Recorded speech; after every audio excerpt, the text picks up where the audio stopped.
Boa noite a todos. Estamos entrando aqui no quarto dia do MVP Week 2017, né, que começou na segunda-feira, dia 21. Hoje, como eu falei, o quarto dia, nós somos a terceira sessão da quinta-feira. Né? Hoje a gente tem aqui uma plateia, um público bem bacana, que são, além de amigos, também são pessoas que estão moderando também, que estão apresentando outras sessões, e pessoas da comunidade aqui junto com a gente. Eu sou Alexandre Prado, sou MVP Windows and Device for IT, trabalho como arquiteto de soluções de Cloud Data Center, né? E nessa sessão de hoje, antes de falar sobre a sessão, lembrar aqui um pouco do MVP Week 2017, nós temos aqui, como eu falei, quarto dia, né? Nós tivemos o primeiro dia com o Ângelo Belchior, o Rafael Marcondes Alexandre, o segundo dia com o Daniel Santos, a Karine Lago e o Benito, o terceiro dia com o Giovanni, a Sara Barbosa e o Bruno Lopes, que hoje vai estar moderando a nossa sessão.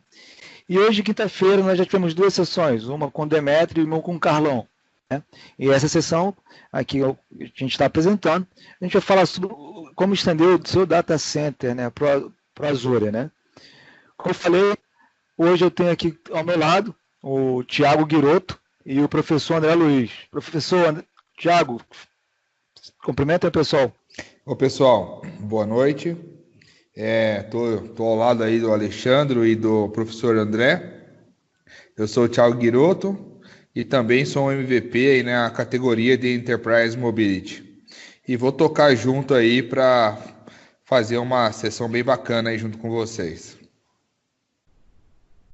Eu queria agradecer também a presença de todos aí. Meu nome é André Oliveira, o pessoal me chama aí carinhosamente de professor André Luiz, uma alcunha que eu tenho muito orgulho, né? Eu sou MVP de Enterprise Mobility também, junto com o Guiroto aí. Vamos querendo colaborar aí com essa sessão aí, fazer ela bombar aí. Vamos pra cima. Pessoal, por que a gente escolheu esse tema, né, para falar nessa sessão do MVP Week, né? É porque a gente tem uma série de tendências de transformação, tem muito se falado aí, né? O tema acho que é mais falado no momento, né, é a transformação digital. Né? E quando a gente fala de transformação digital, quem é profissional de infraestrutura, ele fica pensando basicamente em três itens, né, que é a computação, redes e armazenamento, né? Mas só que ao redor disso tudo, a gente tem mídias sociais, a gente tem explosão de dados, né? Seja dados como dados comuns, ou seja, arquivos mesmo, ou dados organizados através de uma base de dados, né? Um SQL, um banco de dados MySQL, o que quer que seja, né? Consumerização de TI, eu tenho ouvido muito falar de consumerização de TI pelo menos há uns 4 ou 5 anos, mas nesse momento eu acho que é uma das grandes preocupações, né? Como garantir o acesso à informação, independente dos dispositivos, mas garantir que estejam seguros, né? E isso tudo envolve basicamente a computação em nuvem, né? Que se a gente fizer um paralelo com quem é mais antiga aí, professor, eu, Emílio Mansur, que está participando também, o Roberto também, que está participando, Roberto Fonseca, há um tempo atrás a gente se preocupava basicamente com rede, armazenamento e storage, né? Mas hoje a gente tem que se preocupar também com os dados que estão trafegando, que estão sendo canalizados nos diferentes tipos de dispositivos e nos diferentes tipos de ambientes, por exemplo, mídias sociais. Como que nós vamos garantir essas informações e o tráfego dessas informações sem perder a confiança desses dados? E isso tem sido ponto de preocupação não só das áreas de segurança, mas também das equipes de TI como um todo. Né? A gente, há algum tempo, eu conversando com um profissional de arquitetura de software, e ele falou, olha, eu tenho que garantir a informação em qualquer lugar, independente de qual dispositivo ou onde ele estiver, eu tenho que garantir essa informação. E o maior desafio hoje é garantir a segurança dessa informação. né? A gente tem visto aí uma série de situações em que os dados foram perdidos ou comprometidos de uma forma ou de outra, né? E isso um dos grandes pilares que a gente está vendo acontecer aí. Então, todas essas tendências de transformação nos levam a preocupações que são legítimas, mas que, como eu vou dizer, no sentido de integração com nuvem, a nuvem, principalmente a nuvem Microsoft, né, ela está bem preparada para amortecer todo esse impacto, seja o uso de mídias sociais, a explosão de dados, né, a consumerização ou qualquer outro item de infraestrutura, né, computação, a rede, o storage, backup, né, a autenticação em múltiplos fatores. Tudo isso ajuda a fazer com que essas tendências de transformação sejam adotadas e sejam implementadas de maneira que a gente possa trabalhar com confiança. Eu gosto muito desse slide porque ele reforça o que a gente tem basicamente dentro da Cloud Microsoft. Óbvio que isso aqui não é tudo que tem, todos os recursos que tem, a gente ainda está faltando outros itens aqui, mas eu gosto muito desse slide, principalmente para quem é profissional de infraestrutura, né? Porque a gente sempre se baseia aqui em alguns pontos, né? Como eu falei, computação, histórias de redes, né? A gente também tem a questão aí de segurança e gerenciamento, né? Onde a gente tem aí a possibilidade de, como eu falei, de autenticação de multifatores, integração com o Active Directory, né? A gente tem também a possibilidade aí de tratar os privilégios de identidade. Enfim, a gente tem uma série de possibilidades na área de infraestrutura que muitas vezes a gente passa despercebido. Um dos grandes desafios que boa parte dos profissionais que estão ingressando em cloud ou que estão começando a estudar cloud é simplesmente entender onde e por onde eu devo começar, né? E são tantas opções dentro da cloud Microsoft, do Microsoft Azure, que às vezes você se perde, né? Algum tempo eu conversando com outros profissionais e, cara, a gente ouve falando, eu não sei se eu começo a trabalhar com serviço cognitivo, com bot, porque tem tantas opções que a gente às vezes se perde, mas exatamente essas opções que servem para, como eu vou dizer, que servem para a gente poder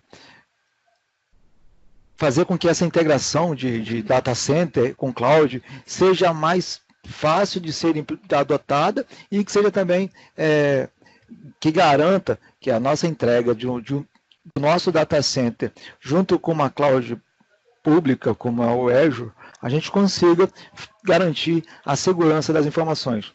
Há algum tempo, quando a gente começou a discutir sobre cloud, a grande preocupação era a segurança, como eu vou garantir a segurança desses dados. E hoje eu vejo mais o sentido de que eu posso usar na cloud. Então, a preocupação com a segurança, não vou dizer que ela não existe, mas ela foi muito mitigada nos últimos anos com a chegada de diversos recursos de segurança na própria cloud Microsoft, né? Então aqui a gente, como eu falei, né, a gente tem alguns desafios, né, para fazer com que a nossa estratégia de negócio ela consiga usar a tecnologia a nosso favor, né?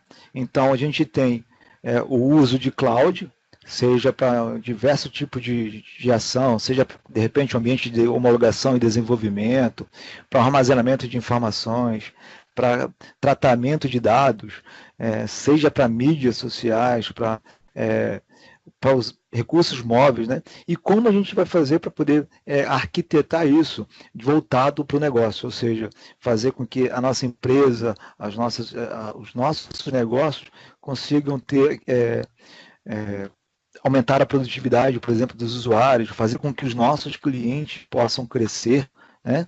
E ao mesmo tempo em que a gente possa aí abraçar novos modelos e ter saber o que está acontecendo dentro do nosso ambiente em tempo real.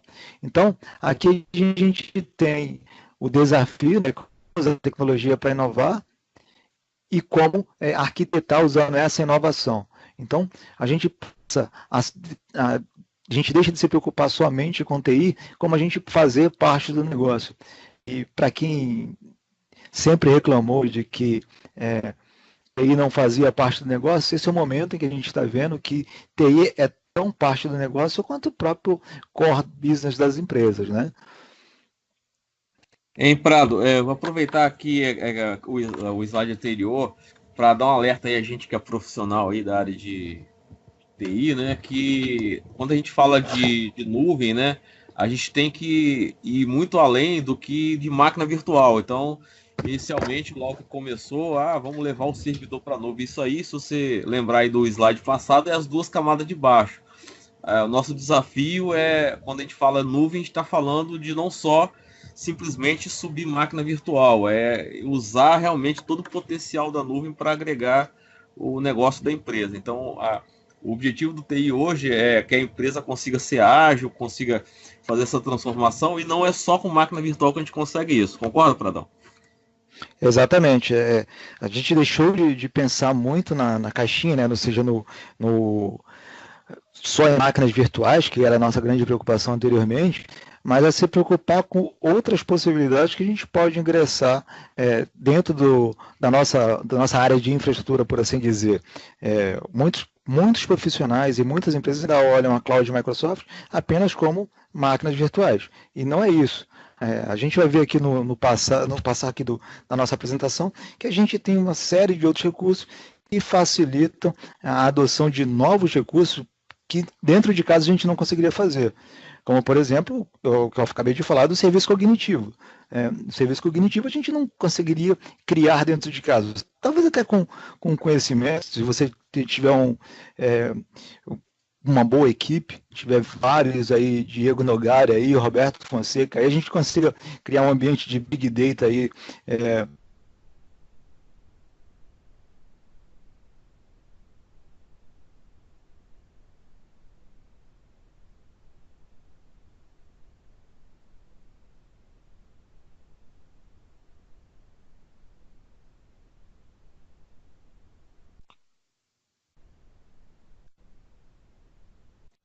Opa, é só o Prado que caiu ou todo mundo?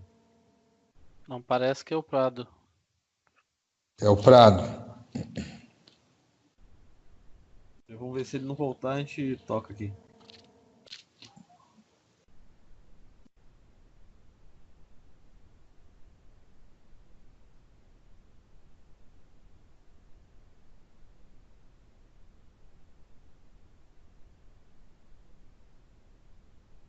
Vendo, o pessoal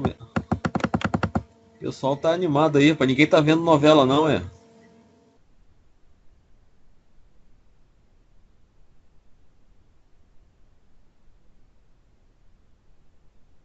É isso aí, André. Aí, o tal de Rafael Vitor aí, ó. Também aí prestigiando a gente aí. Fala aí, André, beleza? Bom, o Alexandre já está no ar aí. Já falei com ele aqui, ele está voltando o áudio. E só mais um minutinho aí, ele já volta.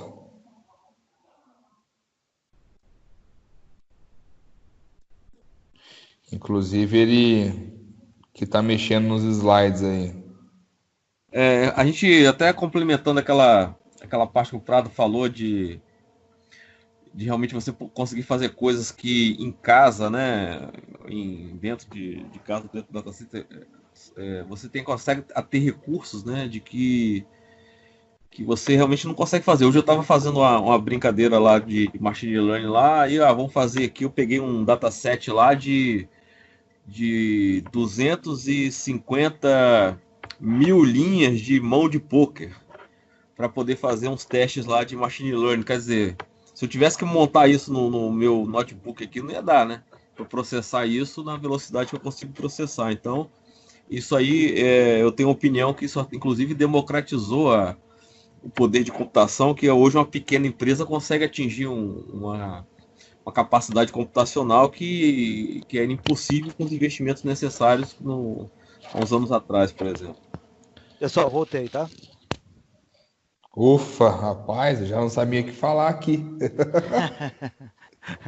Desculpa, pessoal, alguma coisa caiu aqui, desconectou o áudio, a compartilhamento aqui. Então, continuando aqui, Beleza. pessoal, de novo, a gente tem que, do nosso lado de infraestrutura, a gente sempre pensou muito, como o André falou, né, em máquinas virtuais, ou servidores físicos, né? E, como todos já devem estar acostumados aí com as diversas palestras, a nuvem mesmo, ela veio com 3 modelos, né, e algumas variantes, né? Que é a infraestrutura como serviço, a plataforma como serviço e o software como serviço. Óbvio que agora a gente ouve algumas coisas como Database as a Service e vários outros aí, mas são subserviços dentro desses pilares que a gente tem aí, dos 3 pilares, que é infraestrutura, plataforma e software como serviço, né? E como o André falou, a gente deixou um pouco de pensar somente na caixinha, no modelo tradicional, para a gente pensar também no modelo contínuo, em que a gente vai pensar em serviços dentro da nuvem. E esses serviços é que vão dar o sentido, a transformação digital que a gente vem mencionando e que a gente vem falando há algum tempo. Com certeza, a maioria aqui, ou todos aqui, já ouviram falar de serviço cognitivo, de machine learning, de bot framework. E quando que a gente poderia imaginar que esse tipo de serviço, esse tipo de recurso estaria disponível dentro de casa? Óbvio que é muito difícil criar, né? E por isso que a gente agora está nesse momento em que a gente deixou de pensar muito no modelo tradicional, onde a gente tem aí o nosso data center onde a gente se preocupa com tudo, desde o hardware, a garantia que o hardware tem, se a placa de rede está conectada, se o ar-condicionado está tendo vazão. E aí a gente começa a passar para virtualização, para sistemas operacionais, para I/O de disco, né? Para saber para se preocupar com backup, se preocupar com o firewall, com rede, com borda, com link, né?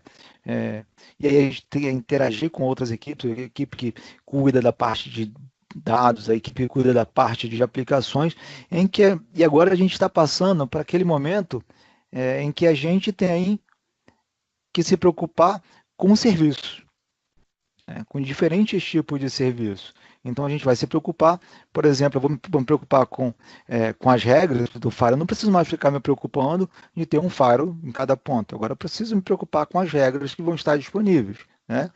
E aí dentro da cloud a gente vai ter aí as camadas em que a gente vai se preocupar, né? A gente começou a abstrair um pouco o contexto de virtualização, né, para ter uma série de serviços, vou colocar assim, como preocupação ou como objeto do nosso trabalho, né?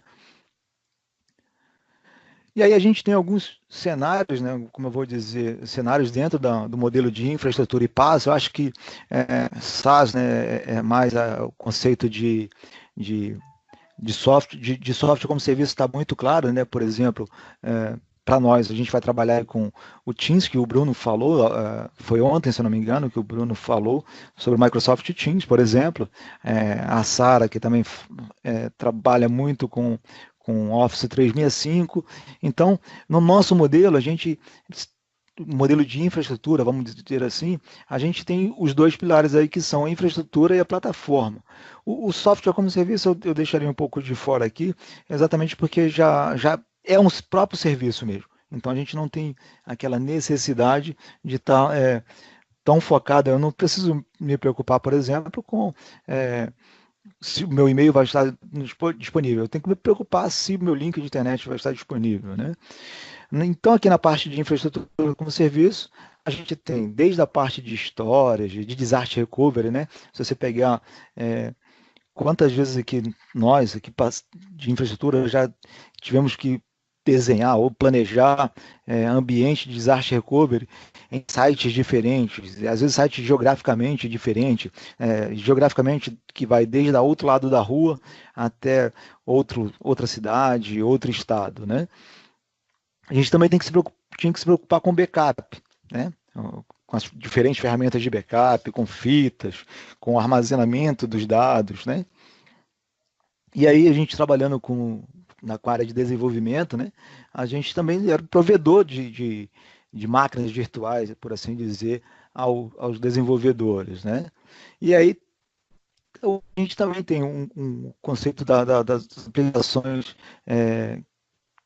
que são desenvolvidas e entregues muito rapidamente, né? E no modelo de PaaS a gente tem desde aplicações para Windows e para dispositivos móveis, até aplicações aí para cenários híbridos, né? Serviços de mídia, por exemplo, né? Imagina empresas que hoje criam seus próprios canais de mídia, né? De serviço de mídia digital e disponibilizam. Eu trabalhei num projeto em que a gente desenvolveu uma aplicação para compartilhamento de vídeo corporativo utilizando o Azure como base, né? Ou seja, a própria empresa criou seu YouTube. Então, é para você ver que hoje a gente consegue entregar um serviço de mídia corporativo utilizando os recursos que a gente tem no Azure, né? E aí a gente também tem diversos dispositivos conectados em diferentes momentos, né? Até passando por um momento em que a gente tem a modernização de aplicação. Tem várias empresas que ainda têm aplicações, por exemplo, em Delphi, né? Há um tempo atrás eu fui uma grande empresa de call center em que a principal aplicação dele é desenvolvida em Delphi. E eles estavam no processo de modernização para usar o conceito de aplicações modernas, né? Então, você vê, são aquelas empresas que estavam muito consolidadas com aplicação antiga, aplicação legada, e que já estão vendo que tem que se modernizar para ter uma aplicação mais leve, mais funcional, e que possa ter um ciclo de desenvolvimento muito mais rápido. Aqui agora a gente vai entrar, basicamente, em alguns cenários que a gente escolheu aqui, né? Junto com o Thiago e com o André, né, que vai tratar da extensão da sua infraestrutura. Ou seja, a gente vai falar desde a parte dos cenários, dos principais cenários para a gente fazer a extensão, né, os cenários de híbrido e cenários de dev teste e alguns outros cenários, ou outros serviços que a gente pode utilizar dentro do Azure, né. Giroto, fica à vontade para falar agora. Show de bola, Alexandre. Andrezão, tá comigo agora, hein? Eu e você aí falando de cenários, né? Então, o primeiro cenário aí que nós escolhemos aí é basicamente a extensão do seu data center dentro da nuvem, né? Quando a gente estende o data center para a nuvem, algumas coisas devem ser observadas, né? A primeira questão que a gente observa é o que precisa ou que tem a necessidade de fazer essa extensão, né? Alexandre, eu vejo ainda o slide do cenário 1. Eu não sei se você já passou. Eu acho que eu tô com um pouco de delay aqui. Já passei. Bacana, tá chegando aqui, ó. Então, a gente tem dentro da nossa infraestrutura on-premise, né? Ambiente que faz a identidade e acesso, né? Que é o Active Directory, SharePoint, SQL, ambiente open source como Linux, né? E também, por que não, tá trabalhando com desktops, né? Recentemente a Microsoft aí mostrou a parceria com a Citrix, né? Aonde você tem o Citrix Essentials rodando agora dentro da nuvem Microsoft como marketplace, né? Então já é possível você fazer o ZNAP, o ZenServer, né? Trabalhando tanto com a aplicação e também com os seus desktops, né? Então, a integração dentro do seu data center local com o data center de nuvem, ela pode acontecer de duas formas, né? A primeira e a que mais é utilizada hoje, até pela complexidade talvez, ou requisitos de projetos, seria a rede virtual privada, né? A VPN, né? Onde você consegue fechar um gateway de VPN rodando em nuvem. O gateway de VPN seria muito mais assim, vamos dizer assim, se fala em valores de nuvem, é muito mais em conta do que você ter realmente um firewall rodando em nuvem para que fechasse a VPN, né? Então você tem essa possibilidade de trabalhar com recursos nativos, né? E o Express Route, por exemplo, como está informado aí, onde você trabalha junto com uma operadora, né? Equinix aí, Telefônica, que praticamente é como se fosse um MPLS entre você e a nuvem, né? Isso te possibilita muitas outras oportunidades. Essas oportunidades são baseadas em, um exemplo, você tem um AD local ou 2 ADs locais, por que não criar um segundo site? E o seu segundo site sendo um site em nuvem, né? Opa, o slide saiu do ar e voltou. Opa, voltou. Então, por que não você ter um segundo site? Esse segundo site poderia ser um segundo site de produção, como também poderia ser o seu segundo site baseando em disaster recovery, né? Dentro dos recursos e serviços de nuvem, tem um ASR, né? Azure Recovery Sites, né?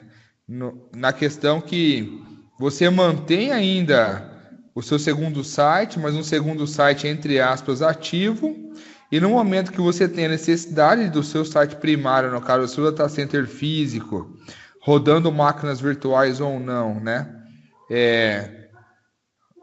Caso você tenha algum problema local, você ainda consegue trabalhar em nuvem, né?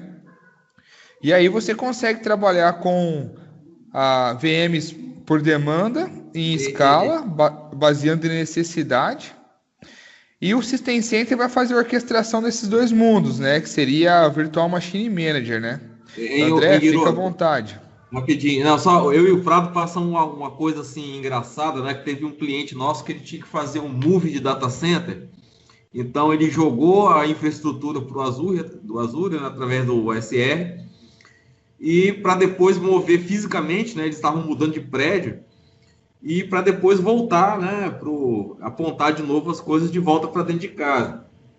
Aí o projeto foi feito, né, a migração virou, o pessoal fez a mudança lá e o projeto está parado lá e a gente querendo saber para que o time estava mobilizado para poder retornar, né, a gente perguntou para o cliente, e aí, vamos voltar lá, vamos fazer o rollback lá da estrutura? Falei, não, o negócio está funcionando bem demais, nunca funcionou assim, deixa aí, está na nuvem até hoje. Isso é impressionante. Por quê? Por que ele escolheu isso, André? Porque além de ter essa questão de mobilidade, né? Hoje algumas coisas movem o negócio, né? Se você perguntar hoje para alguém de TI, ele vai te responder como TI, correto? Por que ele vai te responder como TI? Porque ele está pensando na TI, ele está pensando no data center que ele tem, ele está pensando que a máquina não vai mais desligar, ele está pensando que ele tem que fazer o backup, ele está pensando que, louco, se o meu cluster parar, né? E a ideia já não é a TI pensar em TI, é como o Alexandre falou no início, né? A TI pensar no negócio da empresa, né? É até uma pergunta que eu faço aí a todos vocês que estão agora nesse momento compartilhando a nossa apresentação aqui, né? Até vocês aí que vão estar assistindo ao vivo, né? O que vocês pensam? Na TI ou pensam no negócio da empresa? Qual que é a dor da organização de vocês hoje? Será que vocês sabem disso? Então é algo que a nuvem pode ajudar pela extensão do data center, pela facilidade de você aumentar e diminuir os recursos que você utiliza, a facilidade de você trabalhar com matriz, filiais, ter um único ponto de gerenciamento, um ponto centralizado onde você pode já trabalhar com um backup em nuvem, onde você pode recuperar algo muito mais rápido, não é não, André? Mas tem um outro cenário também, cara. Eu gosto muito de ilustrar com cenários reais aí que a gente está esbarrando. Tem um cliente nosso com Exchange, on-premise, com toda a estrutura de backup, robô, e está tendo um problema lá no exchange dele, no banco de dados, porque o backup não está dando erro no backup. Aí ele conversando lá, e abre um chamado na Symantec para ver o que está acontecendo com o backup, aí a Symantec fala que é o banco de dados do exchange lá que não está legal, aí abre um chamado na Microsoft para acertar o banco de dados do exchange, vai ver, o cara falou, André, me faz um estudo de Office 365, eu não estou aguentando mais isso, cara. Vamos jogar isso tudo para a nuvem, esse monte de fita aqui eu quero gravar no storage. Então, ou seja, às vezes a própria saturação do dia a dia, né, do TI, que a empresa não é de TI, a empresa é de outra coisa. E fica nessa... Ou seja, todos esses problemas, você abstrai e começa a realmente se preocupar com o negócio. Isso é muito importante. Outro cenário assim, muito interessante de extensão de data center, nós temos um grande cliente que ele usa um cluster de alta performance, né, de computação em cluster, para cálculos, né, de perfuração e de reservatórios, etc. São cálculos complexos vamos falar aí de alguns dias processando com a quantidade de nós grande de máquinas com poder computacional gigante. Só que isso, tem vários setores que usam essa estrutura. Então, imagina o seguinte, olha, eu sou um cientista aqui da área de pesquisa dessa empresa, preciso desse cluster para processar aqui uma quantidade de dados que vai demorar aí 3 dias, 4 dias processando com 5, 6, 7 nós de computação, tudo trabalhando em paralelo. Aí, fizemos uns testes no Azure. E o que acontece? Existe um delay, é lógico, você está processando dentro de casa e processar no Azure, você vai ter o delay, né? Você está virtualizando, você está comparando com máquina física real. Então, o que acontece? Existe um delay. O delay foi calculado mais ou menos de 12% a 17%, dependendo do caso. Só que, imagine vocês, eu sou um cientista e eu preciso entrar numa fila para processar, porque tem vários outros cientistas que vão entrar naquela fila para ficar 3 dias, 4 dias processando. Então, qual é o cenário que está se montando? Eu vou ter essa computação de alta performance dentro do Azure, então eu vou ter a opção, olha, eu quero processar ele 12% mais rápido, eu entro numa fila que vai demorar 2 dias, ou eu jogo isso, quando a minha aplicação escolhe qual cluster que ela vai processar, escolhe no Azure que vai demorar 12% a mais, só que vai processar agora, entendeu? Então, esse é mais um cenário interessante de você estar fazendo o transbordo da sua capacidade em cima de um ambiente alternativo para dar opção para o seu usuário. Exatamente. Eu não posso deixar de dizer, por exemplo, em Active Directory, né, que já está em preview, né, e com certeza vai ser dos recursos aí que eu acho que, falando em infraestrutura, vai ser um dos mais utilizados, né? Que é o Azure Active Directory Service. Para quem não sabe, é possível já hoje, em preview público, você trabalhar com o seu ambiente de domínio dentro de nuvem, sem ter servidor algum.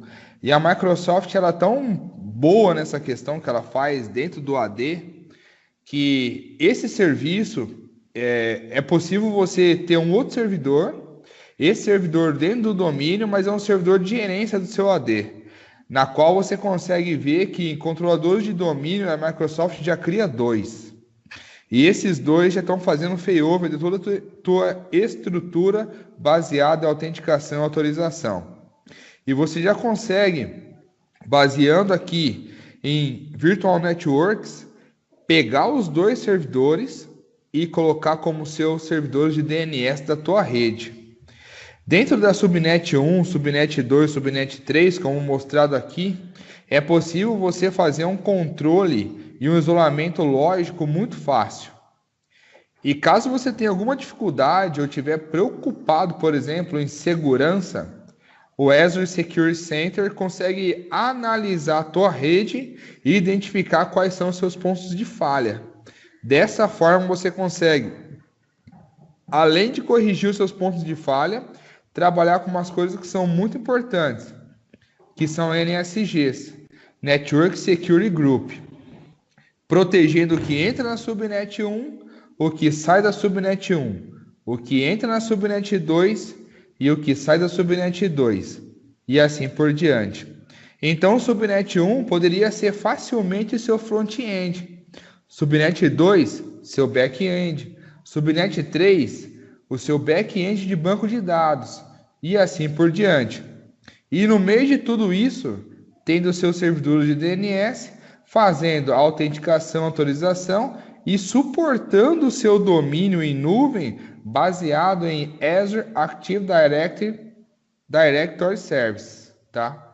Então, trabalhando como serviço. Hoje eu não preciso em nuvem, por exemplo, ter controladores de domínio trabalhando em infraestrutura, tá? Ainda está em Public Preview essa informação, mas ela já está ali para que você faça um divertimento dela, tá? Dentro desse mundo, é muito simples você dizer, eu quero a subnet tal, e dentro do meu ambiente de infraestrutura, como máquinas virtuais, eu quero endereços IPs públicos privados. Ou também pode ser dinâmicos, tá?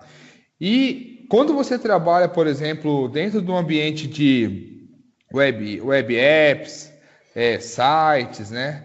Que você tem que o controle é muito diferente dos controles que a gente vê por aí de outros players, né? Dentro da nuvem é realmente o que está escrito ali, né? Bring your own DNS, ou seja, traga o seu DNS para a nuvem. Acontece uma ultra replicação em todos os 49 data centers ao redor do mundo. Então isso quer dizer que a sua publicação e o seu tempo de retorno de um serviço igual a esse, ele é muito mais rápido, tá? Além de que ele tem 99,9 de SLA. Vamos colocar aí 100% de SLA que o seu serviço de DNS com certeza não vai ficar fora. E existe hoje questões muito rápidas aí de você fazer essa migração de DNS para dentro da nuvem Microsoft, tá? O isolamento lógico acontece entre redes e subredes, na qual você consegue fazer todas essas proteções, como a gente tinha comentado. Deixa eu dar os cliques aqui para mudar, tá? Essa aqui é uma forma de conexão entre o seu data center local com o data center de nuvem, né?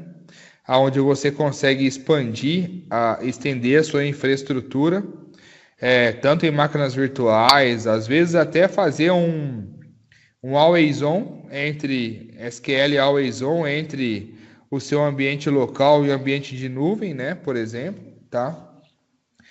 E opções de implantação em nuvem, você tem opção de Private Cloud, Public Cloud, mas eu acho que o melhor dos mundos, talvez eu possa estar errado, o Andrezão está aqui do meu lado, o Alexandre também, e vocês todos estão aí também, que vocês podem ali no chat conversar com a gente, mas eu posso estar errado que, ao meu ver, hoje o melhor dos mundos é um mundo híbrido, onde talvez core do teu ambiente esteja trabalhando dentro de casa, e aí outras coisas não, outras coisas pode estar fora, na qual você mantém esse ambiente híbrido, e aí a diferença é que você tem o controle do que está rodando fora de casa, o que está rodando dentro de casa, e mantendo esse controle você tem toda a gerência, tá?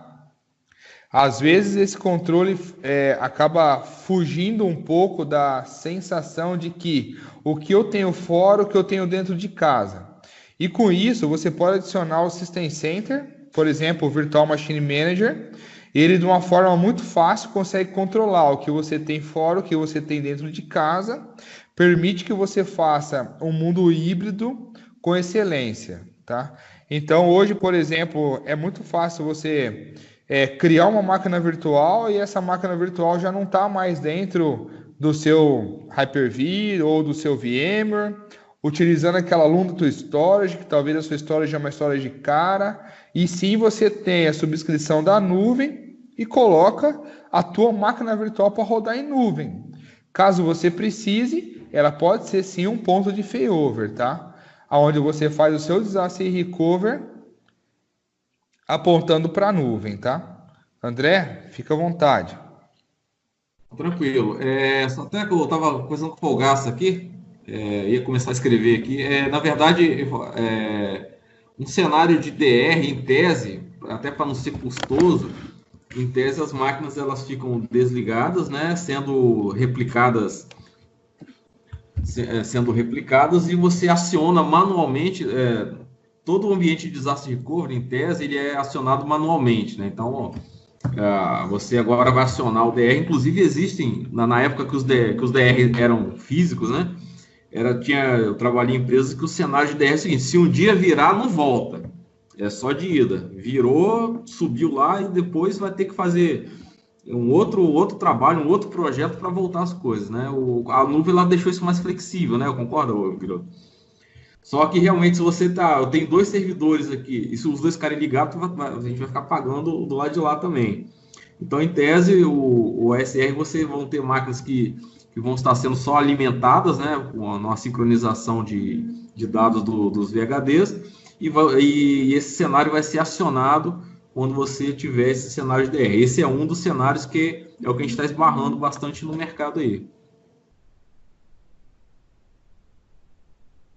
André, e esse cenário, além de ser um cenário muito prático, ele é um cenário na qual o gerenciamento do segundo data center praticamente não acontece, né? Então, quando você vai fazer essa configuração desse cenário de disaster recovery, por exemplo, tá? Uma das coisas que ele fala é assim: você tem System Center Virtual Machine Manager ou não, né? Ah, não tenho. Então é bem como você falou, né? Você faz o failover quando você precisa. E quando você retorna a esse ambiente local, por exemplo, você faz o failback. E quando você faz o failback, ele faz uma comparação e fala: opa, peraí, então o que eu tenho diferente de você é isso. Então a gente vai ficar iguais e você toca a vida aí. Então, por exemplo, a tua cobrança não seria uma cobrança de máquinas ativas, mas seria uma cobrança baseada no teu consumo. O seu ambiente local ficou fora por 3 horas, show de bola. É 3 horas que você será cobrado no final final do mês, né? Então, além de você ter uma redução de custo, você tem um site DR totalmente funcionando, né? Agora, né, André, a gente tem algumas opções aí, por exemplo, assim, cara, o meu site DR precisa ser ativo. Então, aí muda até um pouco do cenário, né? Aí exatamente. Isso quando você está criando um ativo, não é vamos dizer assim, não seria teoricamente um cenário de DR, né? Mas é uma redundância que você está tendo. Mas ativo você está pagando ela. Você está usando, igual o Rogato falou ali, vai estar 24 horas ligado na sua estrutura lá, vai estar pagando. É 24 horas de poder computacional dessa máquina aí, tá? Agora, um exemplo que você está colocando aqui para nós, né? Replicando o AD local, cara, eu acho que aí já não vale a pena. Talvez valha a pena você fechar uma VPN com a nuvem, né? Estender esse ambiente fechando uma VPN com a nuvem, e na nuvem sim você ter um AD como infraestrutura. Dentro da nuvem você tem a possibilidade de fazer a troca de templates de uma máquina virtual de uma forma muito rápida, né? Então, por exemplo, você poderia colocar uma máquina lá de AD rodando com 1 GB de memória RAM, aquela máquina mais básica lá, A0, se eu não me engano.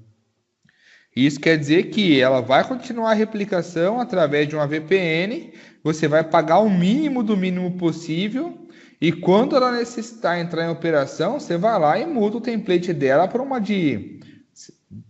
conforme a sua necessidade, né, André? De 3.5, sei lá, de 6 GB, 7 GB lá em nuvem. Né? Uma outra coisa que eu gosto muito de chamar atenção quando a gente está falando aqui, cara, também você prestar atenção na parte de licenciamento, né? Parece que a gente da área técnica acaba se desligando um pouco disso aí, mas é muito importante, deixando para a gestão às vezes, é muito importante isso aí, porque você tem que entender qual é o contrato que a empresa que você está fazendo a gestão, como é que está esse contrato com os softwares, como é que é esse contrato quando você vai para a nuvem, como é que se comporta esse licenciamento, porque existem casos de empresas que fazem esses cenários assim tecnicamente perfeitos, só que na hora que você faz uma virada dessa, o licenciamento de um lado não é igual ao do outro, o fabricante interpreta que assim é de um jeito e assim é de outro.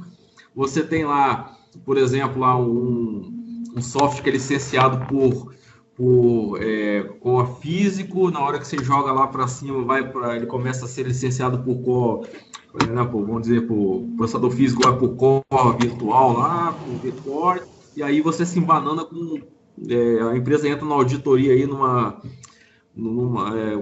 pagando multa aí, com um problema gigante aí de compliance por falta de atenção nisso. Muito cuidado com isso.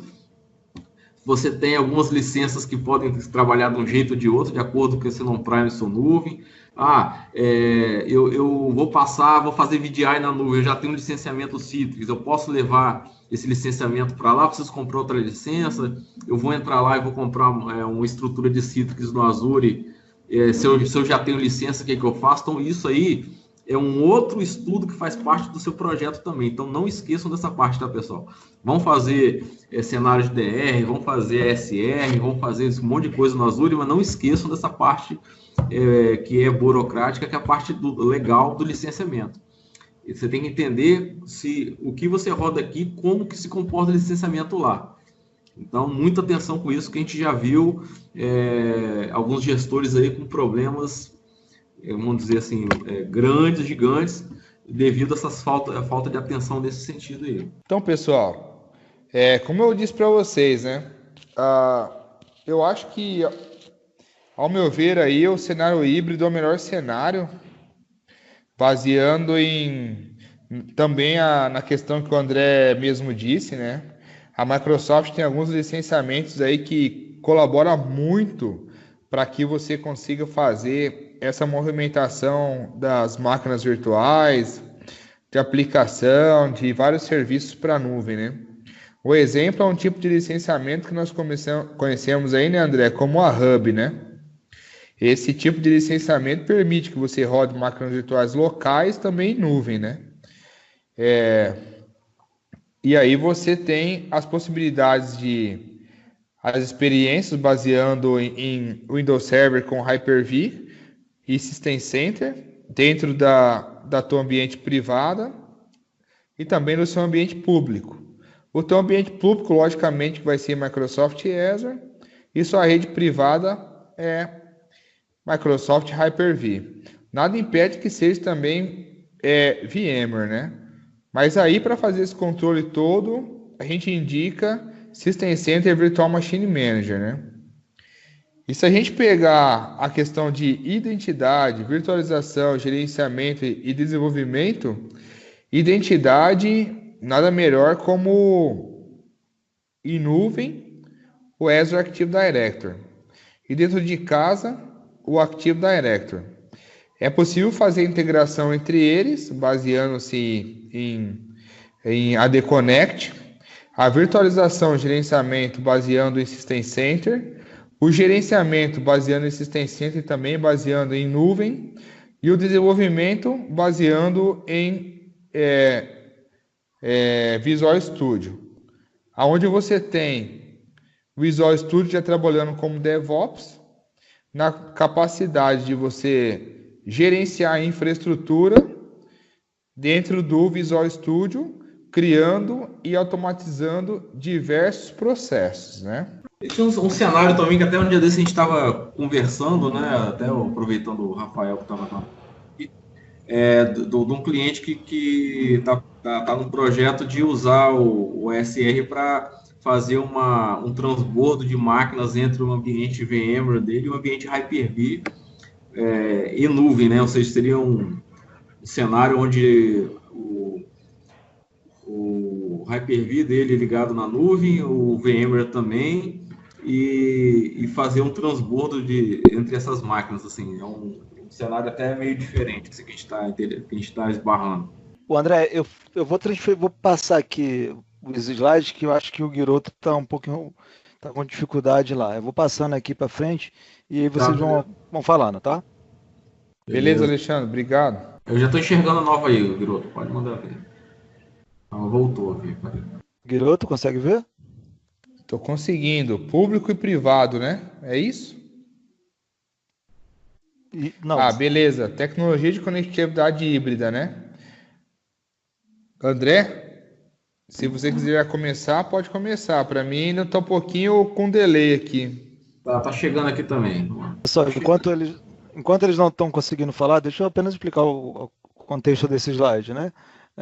Se a gente pensar em tecnologia de conectividade híbrida que eles estão mencionando aí, a gente tem, como o próprio Guiroto falou, né, desde a parte de sincronização de dados, como exemplo do projeto que eu e o André estávamos tocando, né, em que boa parte dos dados estavam dentro de casa, e para fazer o processamento dessas informações dentro de casa, o trabalho seria muito grande e o investimento em hardware, seja storage ou servidores, também seria muito grande para um serviço que seria por um determinado período. Então, essa parte de sincronização de dados a gente também consegue fazer desde o ambiente on-premise, como eu falei, os dados estavam dentro de casa, fazendo um processamento, por exemplo, na nuvem, né? Voltei. A parte aí de conectividade, a parte de aplicação na camada de conectividade, de mensageria também, a gente pode, por exemplo, ter um ambiente de Exchange Server, ou seja, dentro de casa, e boa parte no próprio Office 365, né? A parte de conectividade por segurança, também a gente consegue ter com diversos recursos que a gente tem dentro do Azure, dentro tanto de casa quanto no Azure, e a parte vamos colocar assim, de conectividade site to site, através dos recursos de VPN, por exemplo, ou os serviços do Express Route. Então, a partir desses recursos aí de conectividade para ambientes híbridos, a gente consegue fazer uma extensão do nosso data center, por assim dizer, né?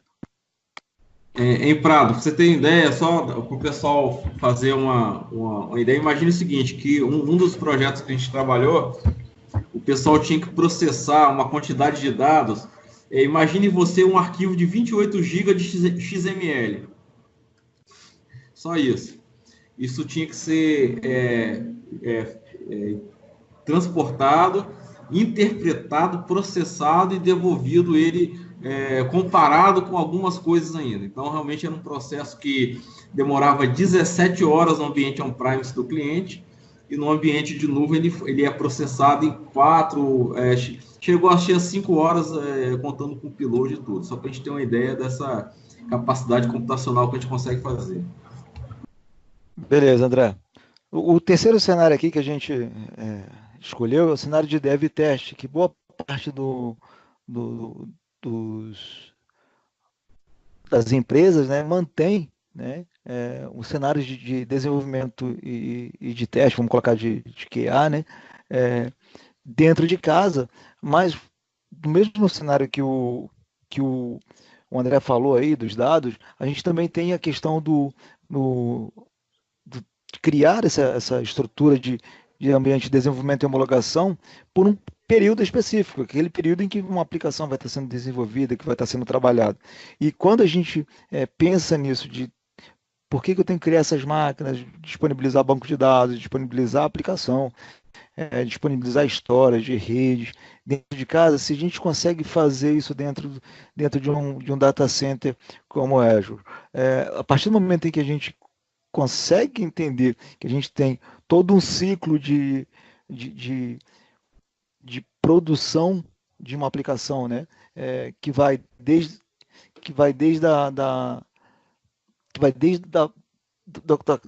como eu vou dizer, da disponibilização das máquinas virtuais, da disponibilização do banco de dados, de toda a estrutura por trás disso, dentro de casa, isso gera um custo também. E às vezes gera um custo que é um custo sazonal e que esse custo vai ser, vamos colocar assim, vai ser subutilizado. Quando a gente começa a entender que a nuvem consegue fornecer todos os recursos necessários para os desenvolvedores, para toda a equipe que trabalha com aplicações, trabalhar de forma mais efetiva, a gente começa a ter um investimento mais centralizado, um investimento mais objetivo, né? Porque eu consigo estender o meu data center, eu deixo. Porque, na verdade, o desenvolvedor ele não quer saber se a máquina virtual está disponível para ele, por exemplo. Hoje, até mesmo com os recursos aí de container, né, de Docker, ele pouco está se preocupando se isso vai estar em casa ou se vai estar no data center. Ele está se preocupando apenas de disponibilizar a aplicação a qual ele está desenhando ou a qual ele está trabalhando, né? E aí, óbvio, a gente vai ter todas as questões aí de identidade, né, de acesso, de segurança dos dados, da dispersão para os times de maneira geograficamente, mas a partir do momento em que a gente entende isso e começa a empoderar o desenvolvedor para que ele use os recursos da melhor maneira possível para trabalhar, para desenvolver as suas aplicações, fica mais fácil para a gente fazer essa integração entre a área de infraestrutura e os desenvolvedores e garantir que esse trabalho, como o Guiroto falou, né, de DevOps, ou seja, a gente fazer a integração entre a área de infraestrutura com a área de desenvolvimento, seja muito mais sintomático e a gente consiga garantir que, mesmo estando dentro de casa, a gente consiga utilizar os recursos da cloud Microsoft, né? Outra coisa que eu chamo a atenção aí, a gente sempre esbarra muito nessa parte da governança também, um cuidado que o pessoal está tendo, você já deve ter ouvido falar, se quem não ouviu ainda, é o Shadow IT. O que é o Shadow IT? É um cenário que, vamos dizer, hoje num sistema numa empresa que já tem um sistema mínimo de governança, o desenvolvedor pede uma máquina, abre lá uma requisição de serviço, aí isso entra numa gestão de mudança, aí a infraestrutura provê a máquina, entra em produção lá, que apesar de ser uma máquina de teste para TI, ela é um ambiente produtivo, ela sobe, ela é gerenciada, é aquela confusão toda. Aí o que acontece? O cara lá que é o gerente de desenvolvimento, tem um cartão de crédito corporativo da empresa, vai no Azure, bota lá o cartãozão dele lá e o pau começa a quebrar. E daqui a pouco o pessoal de TI descobre que tem uma porrada de máquina rodando lá, que daqui a pouco tem aplicação de produção lá em máquina virtual que eu nem sabia que existia. Então a gente está chamando isso de Shadow IT, que as empresas já estão começando a realmente querer organizar essa parte aí para poder... porque é tão fácil, né? Depois que o desenvolvedor pega confiança e ele tem autonomia de fazer esse ambiente crescer, se isso não tiver uma governança em cima, você vai ter um terceiro TI lá que você não sabia nem que existia. Isso é um negócio que tem que realmente, a governança da empresa tem que ficar atenta. Certo, Pradão? Exatamente. Essa parte de governança a gente tem que estar sempre de olho, né? Um outro modelo, um outro exemplo de integração aí, por exemplo, a gente tem visto também, né, algumas empresas que são fãs de SharePoint e que tem uma certa resistência de usar o SharePoint como serviço. Então, o SharePoint Server no Azure é uma possibilidade e que muitas empresas têm utilizado, né? Onde ele começa a abstrair a necessidade de aquisição de hardware, de infraestrutura virtual, né? Para utilizar um modelo em que a máquina simplesmente vai estar à disposição dele, né? E aí a equipe de desenvolvimento, né, vai poder trabalhar com o site customizado, com as aplicações, né? Sem se preocupar, por exemplo, com o poder computacional, ou com storage, ou com banco de dados que vai estar sendo disponibilizado para ele. Simplesmente eles vão estar desenvolvendo o seu ambiente de colaboração com o SharePoint, né? A gente tem visto muitos casos assim de empresas que querem tirar o SharePoint on-premise, mas não querem utilizar na nuvem. Então não quero utilizar na nuvem no sentido de como um serviço, o SharePoint do Office 365. Então a gente vê muitos exemplos de empresas utilizando o SharePoint Server dentro do Azure, né? E isso aí são alguns casos que a gente tem visto aí, acontecer em várias empresas aí. Tá? Até por questão até de customização, né? Porque o SharePoint online como serviço ele tem algumas limitações. Então, realmente, algumas empresas têm uma estrutura de customização tão grande no SharePoint que é inviável ela usar o SharePoint como serviço. Então, ela usa o IaaS mesmo, sobe lá o SharePoint dentro dentro do servidor e trata como se fosse um SharePoint normal mesmo, ou Primes, mas dentro da nuvem. Inclusive, a criação da farm do SharePoint, já com 2 servidores lá, por exemplo, todo prontinho, na qual você não precisa se preocupar, né, com tudo que está em volta disso daí, né? Às vezes storage, às vezes servidores de grande porte, né, e tudo mais. E também um profissional dedicado a SharePoint para construir esse ambiente, né? Não sei se vocês concordam comigo, André e Alexandre, mas dentro da nuvem você pode fazer isso como template, né? Você vai lá, escolhe farm de SharePoint, ele vai lá, cria para você, você faz aquelas configurações iniciais e pronto, show de bola, né? Exato, Guilherme. Entrando aqui no cenário 4, né, que já não são não bem um cenário, né, mas são outros serviços que a gente pode utilizar, por exemplo, dentro da cloud Microsoft, né? A gente tem serviços de mídia, como eu falei do exemplo do projeto que a gente trabalhou, em que a empresa criou um canal de vídeos corporativos utilizando o Azure como base, né? Aí o Express Route, que ainda no Brasil a gente ainda tem uma certa resistência, até por causa da nossa infraestrutura de links de internet, né? Somente os grandes centros que têm bons links, né? Mas o Express Route é uma opção, até mesmo pela flexibilidade e pela velocidade do Express Route, né? Os cenários de HPC e Hadoop, né, a computação de alta performance, ela dentro do Azure, ela consegue ter uma flexibilidade e uma agilidade no uso do poder computacional que a do Cloud Microsoft tem, né? Os cenários de Big Data, né, como o exemplo que o André falou, o cenário de serviço cognitivo, com reconhecimento facial, reconhecimento de voz, né? Os cenários aí de Cortana Analytics Suite, de IoT, de armazenamento aí, de dados quentes ou de dados frios, né? O serviço de Bot Framework, onde a gente vai trabalhar com automação, né, de informação. Os cenários de Machine Learning, por exemplo, né, que ainda é um pouco embrionário, mas a gente já vê muitas empresas trabalhando em cenários de Machine Learning. E cenários de banco de dados como o Cosmos DB, por exemplo, né? E se a gente juntar tudo isso, a gente tem cenários distintos que raramente a gente ia conseguir ter dentro de casa. Ou, por exemplo, cenário de serviço cognitivo com reconhecimento facial.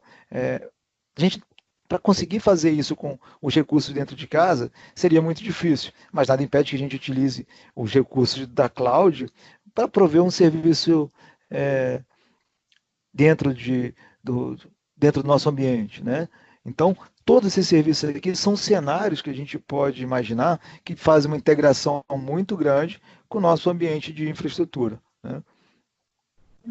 Eu gosto muito de ilustrar, né, isso que o Prado falou aí, essa parte de serviço cognitivo. Nós temos um projeto em andamento, né, inclusive é tocado por um par meu que fica em outra cidade, de mapeamento desses cabeamentos dessas redes de transmissão elétrica.